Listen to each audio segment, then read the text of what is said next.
Madam आपके 700 रुपये हो गए। 700 किस बात के? 2 तार ही तो जोड़े तुमने।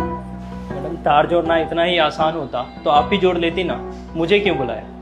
मैडम बिजली का काम में ना एक बार ही गलती हो सकता है, क्योंकि दोबारा गलती करने लायक इंसान बचता ही नहीं। बातें तो बहुत बना लेता है तू, लगता है चाहता नहीं मैं तुझे यहाँ दोबारा बुलाऊं। कोई बात नहीं मैडम, मत बुलाना, लेकिन मैडम मैं अपने हक का ही मांग रहा हूँ।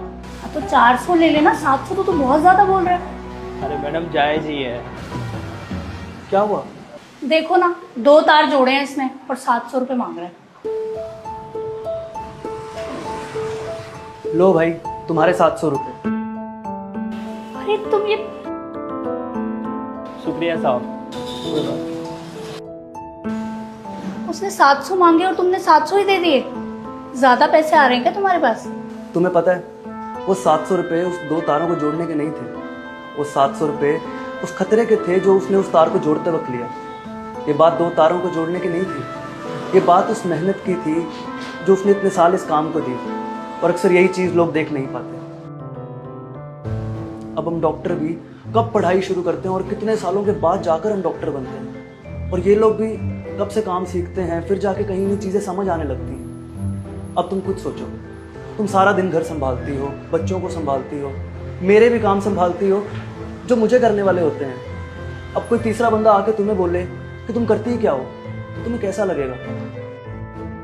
उसी तरह हमें कभी भी किसी के काम को जज नहीं करना चाहिए। तुम्हें पता है डॉक्टर और इलेक्ट्रीशियन के काम में क्या सिमिलरिटी है? किसी पेशेंट को गलत दवाई देने से उस पेशेंट की जान भी जा सकती है, और एक गलत तार का कनेक्शन लाइफ थ्रेटनिंग भी हो सकता है। सही कह रहे हो तुम।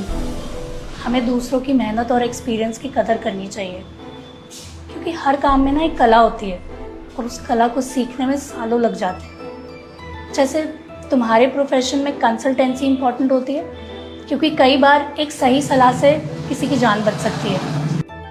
वैसे ही जो तुम मेडिसिन दे दो ना अपने पेशेंट्स को, वैल्यू उसकी नहीं होती, वैल्यू होती है तुम्हारे एक्सपीरियंस और सही डिसीजन की, जिससे तुम्हारे पेशेंट्स ठीक होते हैं। ठीक वैसे ही जब एक इलेक्ट्रीशियन तार जोड़ता है ना, तो वो सिर्फ तार नहीं जोड़ता, वो एक्चुअल में अपनी सिक्योरिटी रखता है जो उसने इतने सालों की मेहनत से सीखी है। रवि, आज तुमने मुझे सिखाया कि कोई काम आसान नहीं होता, हर काम में ना एक जिम्मेदारी होती है और उस जिम्मेदारी की ही वैल्यू होती है। इसलिए आज के बाद ना मैं कभी किसी के काम को जज नहीं करूँगी। कोई भी मिस्त्री आएगा ना, तो मैं उससे पहले ही पैसों की बात करके रखूँगी, और अगर नहीं